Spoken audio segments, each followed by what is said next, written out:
아파트 근처에 있는 세탁소에서 불이 났습니다. 물론 세탁소 전부를 다 태우고 며칠이 지난 후 아파트 벽면에다가 벽구에 사과문이 하나가 붙었습니다. 사과문에는 불이 나서 옷이 모두 타서 죄송하다라고 하는 이야기와 옷을 맡기신 분들은 옷 수량을 신고해달라고 하는 내용이 적혀 있었습니다.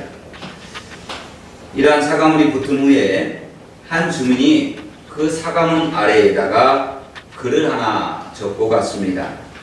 당연히 옷 수량을 적어 놓은 글이라고 생각을 했었는데 뜻밖의 글이 적혀 있었습니다. 아저씨, 저는 양복 한 벌 맡겨놓았는데 그거 받지 않겠습니다. 그 많은 옷을 어떻게 하시겠습니까? 아저씨, 힘내세요. 용기를 내세요. 이 주민의 말 한마디에 아파트 주민들이 속속 나도 배상을 받지 않겠다, 나도 배상을 받지 않겠다 나서기 시작을 합니다. 그 후에 누군가가 금일봉을 그 세탁소 주인에게 전달했고, 금일봉이 전달된 사실이 알려지자 또 다른 누군가도 도움의 손길들을 보내기 시작을 했습니다. 그리고 얼마 뒤에 아파트 벽보에 또 한 장의 종이가 붙었습니다. 다름 아닌 감사문이었습니다. 주민 여러분, 고맙습니다. 월남전에서 벌어온 돈으로 어렵게 읽어온 살림이었는데 한순간에 모두 잃고 말았습니다. 하지만 여러분의 따뜻한 사랑이 저에게 삶의 희망을 주었고 저는 다시 일어설 수 있었습니다. 이 은혜에 꼭 보답하며 살겠습니다. 여러분, 이것이 세상 살아가는 맛 아니겠습니까? 그리스도인이라면 이 사과문의 첫 번째 댓글을 단 주민처럼 그렇게 살아가야 하지 않을까요? 세상의 아름다운 길을 만드는 사람들이 바로 저와 여러분이 될 수 있기를 바랍니다. 아멘. 정용철 시인이 쓴 길이라고 하는 그런 시를 한번 읊어드리도록 하겠습니다. 몸이 가는 길이 있고 마음이 가는 길이 있습니다. 몸이 가는 길은 걸을수록 지치지만 마음이 가는 길은 멈출 때 지칩니다. 몸이 가는 길은 앞으로만 나 있지만 마음이 가는 길은 돌아가는 길도 있습니다. 몸이 가는 길은 비가 오면 젖지만 마음이 가는 길은 비가 오면 더 깨끗해집니다. 몸이 가는 길은 바람이 불면 흔들리지만 마음이 가는 길은 바람이 불면 사랑합니다. 오늘은 몸보다 마음이 먼저 길을 나섭니다. 여러분, 어떤 길을 걷고 계십니까? 오늘 아침 교회에 오는 길, 마음이 먼저 길을 나섰습니까? 몸이 먼저 길을 나섰습니까? 우리 예수님은 우리가 걸어가야 할 길이 되십니다. 예수님은 우리가 찾아야 할 진리이십니다. 예수님은 우리가 반드시 소유해야 할 생명이십니다. 요한복음 14장 6절에서 주님이 직접 자신을 소개하는데 예수께서 이르시되 내가 곧 길이요 진리요 생명이니 나로 말미암지 않고는 아버지께로 올 자가 없느니라 라고 소개합니다. 예수님이 길이요 진리요 생명이다 라는 말씀입니다. 예수님은 여러 길 중에 하나가 아니라 단 하나밖에 없는 그 길이다 라는 말씀입니다. 우리가 찾아야 할 유일한 진리가 예수님이십니다. 예수님은 우리에게 영원한 생명이 되십니다. 그래서 우리가 다른 우상들을 섬기지 아니하고 예수님을 믿는 것입니다. 예수님께서 길이요 진리요 생명이시기 때문에 그 예수님을 믿으면 우리가 구원을 받을 수 있는 것입니다. 예수님은 우리의 길이요 진리요 생명이십니다. 그런데 더 중요한 사실 하나를 말씀을 드리려고 합니다. 예수님은 우리를 위해서 바로 길을 만드신 분이다 라는 말씀입니다. 예수님은 우리를 위해서 친히 구원의 길을 만드신 분이십니다. 예수님이 십자가에 못 박혀 돌아가신 것이 바로 예수님께서 우리를 구원하시기 위하여 친히 만드신 길이다라는 말씀입니다. 예수님께서 십자가에 못 박혀 돌아가셨을 때에 공관복음서 3권은 동일하게 성소의 휘장이 위로부터 아래까지 찢어졌다라고 말합니다. 마태복음 27장 51절에 이에 성소 휘장이 위로부터 아래까지 찢어져 둘이 되고 땅이 진동하며 바위가 터지고 라고 말씀하고, 마가복음 15장 38절에는 이에 성소 휘장이 위로부터 아래까지 찢어져 둘이 되니라 라고 말씀하고, 누가복음 23장 45절에도 성소의 휘장이 한가운데가 찢어지더라 라고 말씀을 합니다. 마태복음, 마가복음, 누가복음 모두 예수님이 십자가에 못 박혀 돌아가셨을 때에 성소의 휘장이 찢어진 사건을 기록을 합니다. 이 공관복음서에서 왜 성소의 휘장이 위에서부터 아래로 찢어진 이 사건이 모두 기록되어 있는가? 바로 이 성소의 휘장이 찢어진 이 사건이 그만큼 중요한 사건이기 때문에 기록을 하고 있는 겁니다. 여러분, 성소의 휘장은 지성소와 성소를 나누는 천이었습니다. 성소의 휘장은 우리가 생각하는 것처럼 하늘하늘한 그러한 천이 아닙니다. 우리가 생각하는 것처럼 커튼 쳐놓은 거 그 정도가 아닙니다. 이 성소의 휘장은 24개의 실로 꼬아서 만든 그 한 가닥이 24개의 실로 꼬아 만든 것이 한 가닥인데, 한 가닥이라고 말하기보다는 밧줄이라고 생각하면 됩니다. 그 밧줄이 72개를 모아가지고 그것을 서로 섞어서 짜서 만든 아주 튼튼한 천입니다. 이 휘장의 두께가 어느 정도냐면 약 9.34cm, 약 10cm 가까이 됩니다. 요 정도 두께가 되어집니다. 휘장의 길이는 22.3m입니다. 휘장의 넓이 또한 11.2m입니다. 실로 엄청나게 크고 엄청나게 두꺼운 천입니다. 이것을 다 만들어서요, 성곽이나 성전에 달기 위해서는 반드시 정결하게 하는 과정을 한번 거쳐야 합니다. 이 휘장을 정결하게 하는 예식이 있는데, 그것은 바로 정결하게 하는 탕, 다시 말하면 깨끗한 물에다가 한번 집어넣었다가 꺼내는 겁니다. 그리고 그 집어넣었다 꺼낸 그 성소의 휘장을 성소로 옮겨갑니다.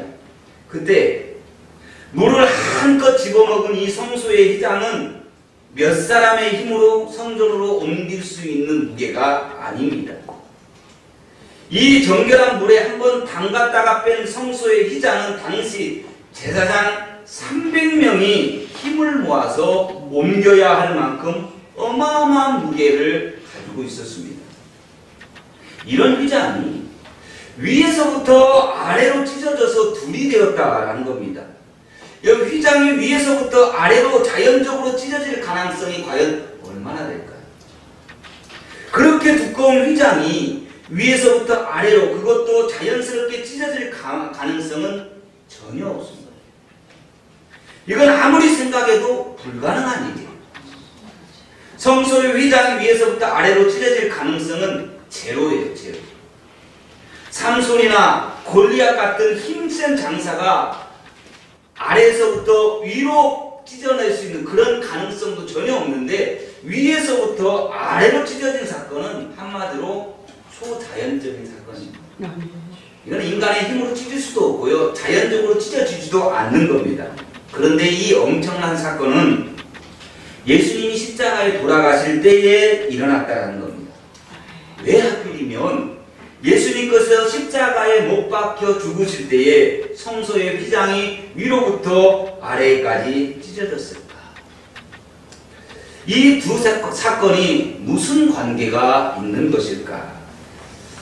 오늘 우리가 읽은 본문이 이 성소의 휘장이 둘로 찢어진 사건과 예수님의 십자가의 죽음을 잘 설명해 줍니다. 오늘 본문 히브리서 10장 19절 20절 말씀. 우리 앞에 화면을 보면서 다 같이 한번 읽어보겠습니다.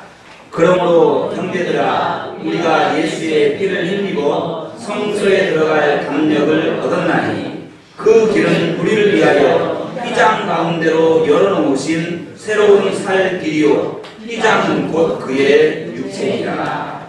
아멘.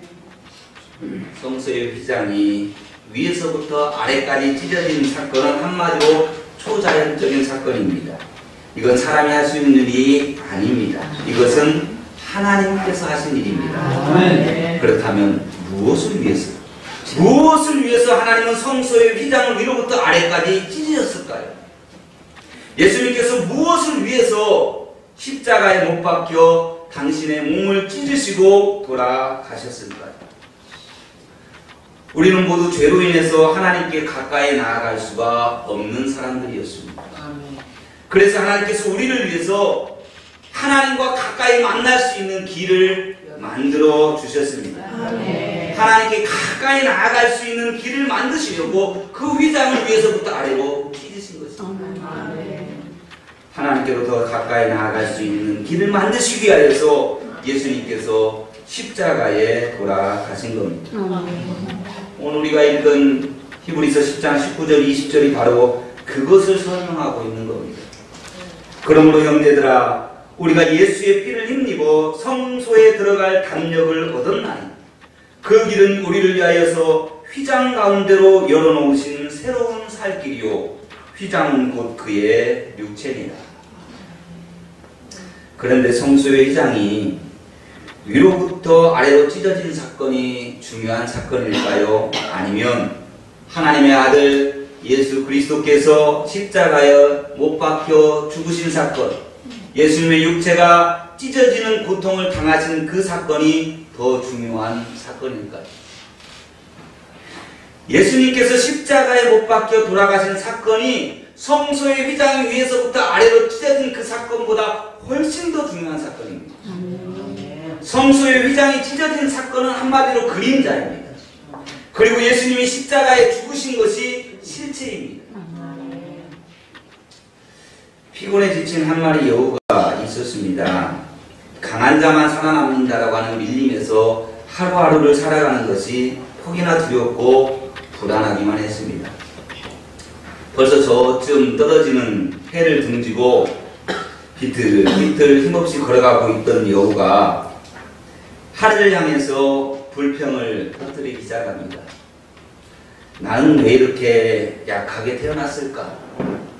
왜 나에게는 악어의 이빨과 곰의 발톱과 독수리의 날개가 없는 것일까?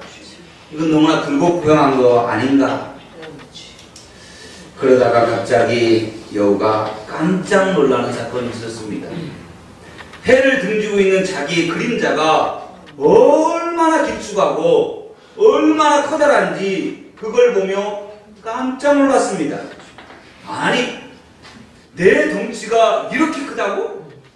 내 덩치가 이렇게 길어? 야, 이 정도의 몸집이라고 하면 이 밀림에서 내가 최고 아니야?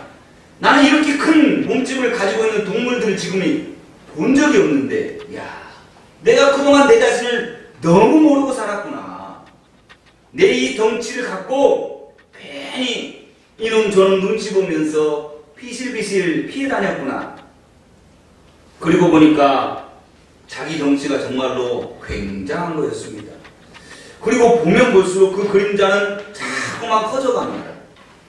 갑자기 정신이 든 여우가 그 길로 밀림에 가는 모든 동물들을 다 모이라고 했습니다. 할례기가 있으니 다 모이라는 거예요. 어리둥절해서 동물들이 다 모였습니다. 그랬더니 동물들 앞에 선 여우가 이렇게 말합니다. 야 이놈들아, 이제부터는 내가 이 밀림의 왕이다. 너희들 내 종해라. 곰을 가리키며 곰, 너 이놈 까부지 마. 나 드디어 내 덩치를 봤단 말이야. 내 덩치가 얼마나 큰지 네 덩치하고는 비교가 되지 않아. 사자를 가리키며 사자, 너 임마 그냥 너 몸 조심해. 몰라, 네가 나를 째려봐? 한번 해볼래?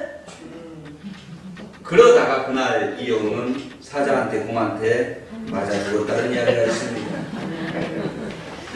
이소부화에 나오는 이야기를 조금 각색해서 바꿔봤습니다. 자기 그림자에 속은 어리석은 여우의 이야기입니다. 우리는 그림자가 마치 실체인 양 착각할 때가 있습니다. 그림자가 중요한 것이 아니라 실체가 중요함을 잊어서는 안 됩니다.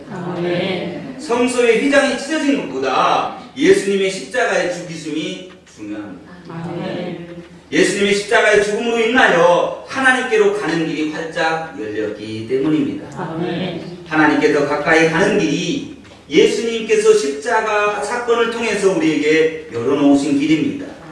그래서 예수님이 당신을 소개하실 때 내가 곧 길이다 라고 그렇게 말씀하신 것입니다. 성소의 휘장이 위로부터 아래로까지 찢어진 사건은 우리를 살리려고 예수님께서 당신의 몸을 십자가에서 찢으신 사건과 그래서 연결이 되어지는 것입니다. 예수님께서 자신을 십자가 위에서 찢으신 것은 우리의 찢어진 관계를 하나로 만들기 위해서입니다. 하나님과 원수된 우리, 하나님과 찢어진 관계 속에서 아버지를 아버지라 부르지 못하고 그런 삶을 살아가고 있는 우리들, 죄인으로서의 삶을 살아가고 있는 우리들을 향하여서 하나님이 성소의 휘장을 찢으시고 예수님을 십자가에 달려 죽게 만드시며 그 몸을 찢으심으로 말미암아 아버지와 아들, 아버지와 딸의 관계로 만드시기 위해서 예수님께서 자신의 몸을 찢으신 것입니다. 아멘. 가정과 교회 안에서 찢어진 가족의 관계, 찢어진 성도 사이의 관계를 하나 되게 하시려고 예수님께서 십자가에 못 박혀 돌아가신 것입니다. 그때 바로 성소의 휘장이 둘로 찢어졌습니다. 예수님은 우리의 길이 되셨습니다.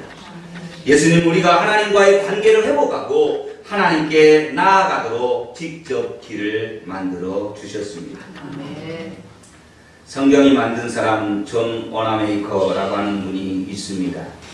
1849년 11살의 나이에 미국의 소년 존은 2.5달러 그것을 가지고 빨간 가죽 성경 하나를 샀습니다.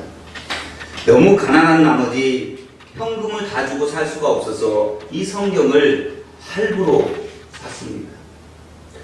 저는 집이 가난해서 어린 시절부터 벽돌 공장에서 일하던 소년이었습니다. 선배들이 그에게 굳은 일을 다 시키고 그가 조금만 잘못해도 흙덩이를 던지고 주먹을 날릴 때마다 그는 스스로 다짐하고 또 다짐해봅니다. 두고 보자. 내가 더 열심히 일해서 기어이 성공하고 말 것이다. 너희들이 나를 업신여겼는데 더 이상 나를 업신여기지 못하도록 나를 존경하는 사람으로 내가 서게 될 것이다. 그는 낮에는 일을 해야 했기 때문에 밤에 공부를 했습니다. 그의 아버지가 돌아가시면서 가족의 생계가 그에게 떠맡아졌지만 그는 하나님의 말씀을 읽으면서 묵묵히 자기의 길을 걸어갑니다. 어린 나이에 가족을 책임져야 한다라고 하는 그 부담감이 있었지만 그것보다는 그는 그것이 큰 문제가 되지는 않았습니다. 그러나 이 워나메이커의 마음을 아프게 한 일이 있었습니다. 그것은 바로 교회에 가는 길이 비가 조금만 내려도 흙탕길이 되어져 버려서 그 길을 걷는 이들이 몹시 불편하게 교회를 가야만 했던 것. 그 모습이 자기의 마음을 더 아프게 했습니다. 그런데 교회 어른들은 나몰라라 합니다. 아무런 대책도 세우지 않아요. 자기 집 같았다면 자기 집에 가는 그 길이 그렇게 비가 조금만 와도 진흙탕이 되고 흙탕길이 되어진다면 벌써 그 길을 벽돌을 쌓아서 아니면 돌로 포장을 했을 텐데 교회 가는 길은 아무도 신경을 쓰지 않는 거예요. 어느 날 이 워나메이커가 비가 와도 아무 걱정 없이 교회에 갈 수 있는 길을 만들어야 되겠다라고 하는 결심을 합니다. 그래서 날마다 받는 일당 7센트를 벽돌로 받습니다. 그리고 공장에서부터 교회에 가는 길을 하나씩 그에게 그 길에 벽돌을 쌓기 시작합니다. 벽돌을 깔기 시작합니다.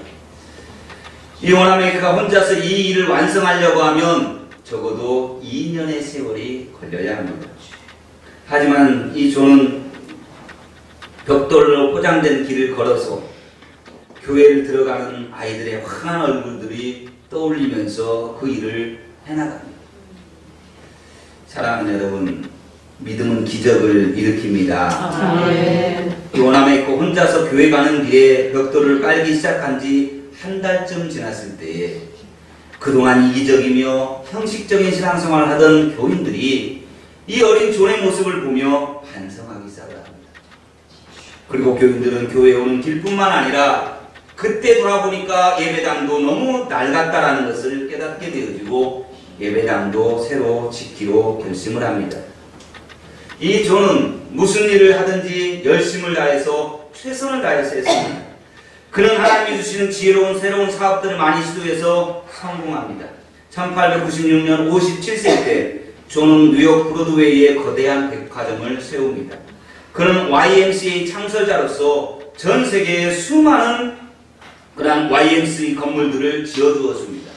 우리나라 서울에 종로 2가에 가면 YMCA 벽돌 건물이 있는데 그것도 이 원아메이커가 기증한 것입니다. 그는 50대에 미국의 최신부 장관이 되어집니다. 그가 장관직보다 필라델피아 챔버스 교회의 주일학교 교사직을 더 귀중히 여겼다라고 하는 일화는 너무나 잘 알고 있습니다. 미국의 23대 대통령 해리슨이 그에게 최신부 장관의 직을 제의합니다. 저는 대통령의 이 제안을 한마디로 딱 잘라 거절합니다. 저에게 장관의 일보다 주일학교 아이들에게 성경을 가르치는 교사일이 더 중요합니다. 장관직 때문에 주일마다 아이들을 가르치지 못한다면 저는 장관직을 받아들이지 않겠습니다. 결국 대통령은 존에게 주일마다 교회학교 아이들에게 성경을 가르칠 수 있는 조건으로 장관에 임명을 합니다. 어느 신문기자가 아주 삐딱한 태도로 그에게 장관직이 주일학교 교사직보다 못하냐 라고 하며 질타를 했습니다. 그러자 그가 이렇게 대답을 했습니다. 장관직도 중요하고 교사직도 중요합니다. 하지만 교회학교 교사직은 제가 평생 동안 해야 할 본업이지만 장관직은 한두 해 하다가 말 부업입니다. 이 존은 5년 동안 장관직을 수행합니다. 그러면서 매 주일마다 자신이 가르치는 교회학교 아이들에게 말씀을 가르칩니다. 1920년 존의 나이 81세 때에 그가 소유한 부동산이 200억 달러가 넘어섰습니다. 그는 투자하는 것마다 대단한 성공을 거둡니다. 그래서 어느 날 신문기자가 그에게 물었습니다. 그동안 당신이 투자한 것 중에서 가장 성공적인 투자가 무엇이라고 생각하십니까? 이 질문에 원아메이커가 서슴없이 대답합니다. 그동안 내가 했던 투자 중에서 가장 성공적인 투자는 내 나이 11살 때 2.5달러를 주고 산 성경을 산 것입니다. 그 성경이 오늘 저를 만들었습니다. 그때 또다시 질문합니다. 그럼 지금까지 많은 좋은 일들을 하셨는데 그 중에 가장 보람되고 가장 잘하셨다고 하는 일이 있다면 무엇이라고 말하겠습니까? 그가 대답합니다. 그동안 제가 한 일 가운데 가장 보람된 일은 교회 가는 길에 벽돌 한 장을 깔았던 일입니다. 존 원아메이커는 길을 만든 사람입니다. 비가 오면 흙탕길로 변해버린 길.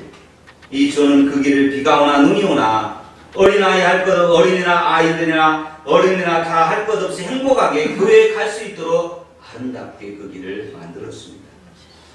비가 와서 길이 엉망진창이 되어도 아무도 신경을 쓰지 않던 그 길에 어린 소년이 힘들게 일해서 번 돈으로 그것으로 산 벽돌을 한 장, 두 장 깔기 시작했습니다. 그는 아이들이 행복하게 교회에 올 수 있도록 교회 가는 길을 아름답게 만든 사람입니다. 누군가의 행복을 위해서 길을 만드는 일, 주는 일보다 아름다운 일은 없을 것입니다. 누군가의 행복을 위해서 길을 만들어주는 일은 목사만 해야 할 일이 아닙니다. 그건 우리 모두가 해야 할 일입니다. 우리가 할 일은 우리의 자녀들이 교회에서 행복하게 신앙생활 할 수 있도록 도와주는 것입니다.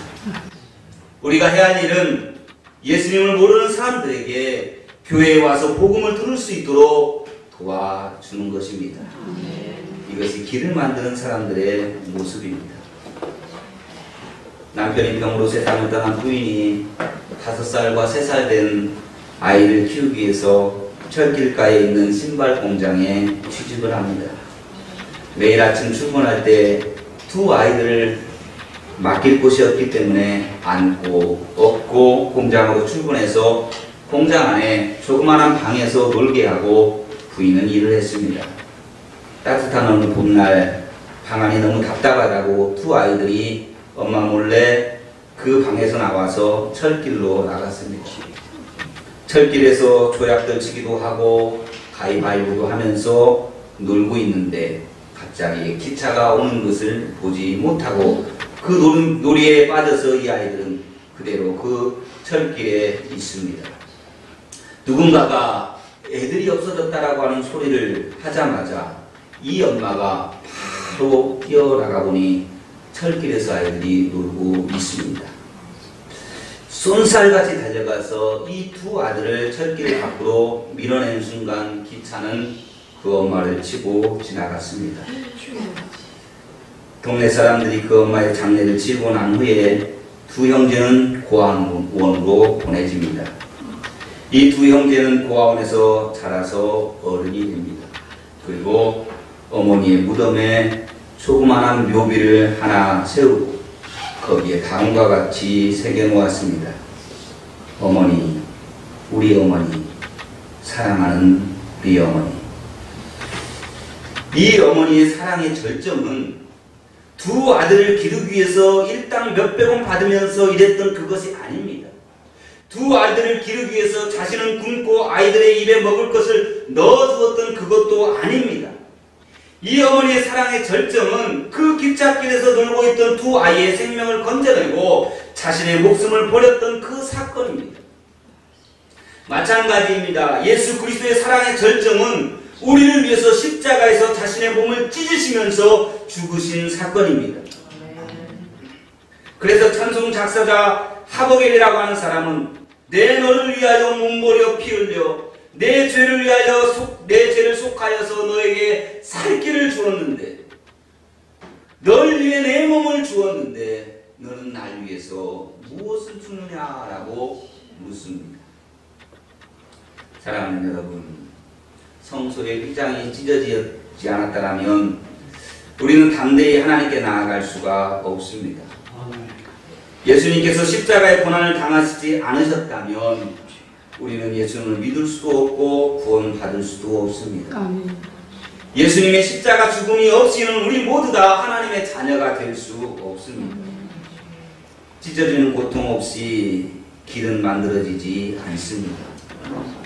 십자가의 고난 없이 구원은 있을 수 없습니다.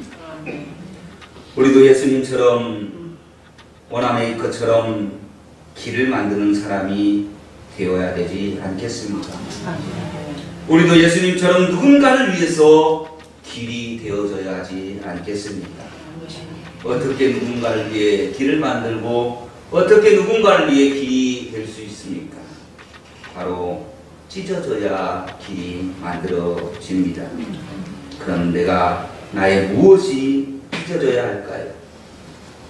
우리 교만, 우리가 아직 모난 성품 찢어져야 합니다. 나밖에 모르는 우리의 이기적인 모습 찢어져야 합니다. 교회 성도들의 아픔에 대해서 나 몰라라 하는 우리의 무관심 찢어져야 합니다.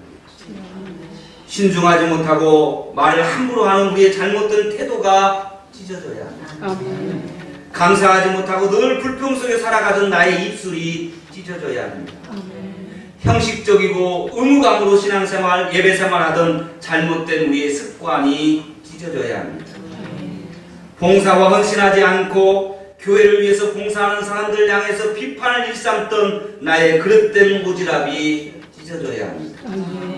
우리가 먼저 찢어져야 길을 만들 수 있습니다. 사랑하는 여러분, 예수님께서 친히 우리의 길이 되어주신 그와 같이 우리도 누군가의 길이 합니다. 예수님이 자신의 몸을 찢어 길을 만들어 주신 것처럼 우리가 누군가를 위해서 길을 만들어 주십시다. 예수님처럼 누군가의 길이 되어 주기 위해서 기꺼이 수고하는 자들이 되어 주십시다. 예수님처럼 누군가의 행복을 위해서 기꺼이 수고할 줄 아는 꿈의 교회 성도들이 되기를 주님의 이름으로 축원합니다. 우리 이 시간의 말씀을 기억하면서 함께 합심해서 기도합시다.